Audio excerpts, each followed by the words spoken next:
ప్రజలు ఓటేసి గెలిపించేది ప్రజా సమస్యల పరిష్కారం కోసం కానీ సొంత కాంట్రాక్టుల కోసం కాదని మంత్రి గంగుల కమలాకర్ తెలిపారు. మునుగోడు నియోజకవర్గం శివన్నగూడెం చెరువు కోసం రాజీనామా చేశావా, మేళ్ల చెరువు కోసం రాజీనామా చేశావా లేదా ముదిరాజ్ సొసైటీ కోసం రాజీనామా చేశావా అంటూ రాజగోపాల్ రెడ్డి మంత్రిని ప్రశ్నించారు. లేక 18,000 కాంట్రాక్టుల కోసం రాజీనామా చేశావా అంటూ నిలదీశారు.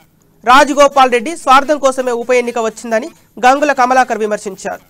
సంక్షేమ పథకాలతో ప్రజలకు అండగా నిలుస్తున్న సీఎం కేసీఆర్ కు మద్దతుగా నిలిచి టీఆర్ఎస్ అభ్యర్థి కూసుకుంట్ల ప్రభాకర్ రెడ్డిని గెలిపించాలని, నియోజకవర్గ సమస్యలను పరిష్కరించుకోవాలని మంత్రి గంగుల కమలాకర్ పిలుపునిచ్చారు.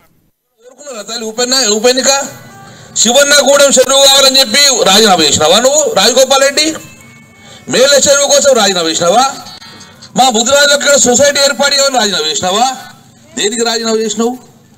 5 సంవత్సరాలు నువ్వు ఎమ్మెల్యేగా పరిపాలించు అని ఓట్లేసినావు. ఓట్లేసినాక 5 సంవత్సరాల కోసం పోరాటం చేయాలి, అసెంబ్లీలో మాట్లాడాలి, మంత్రుల దగ్గరకు మాట్లాడాలి, ముఖ్యమంత్రికి మాట్లాడాలి. ఏమని మాట్లాడాలి?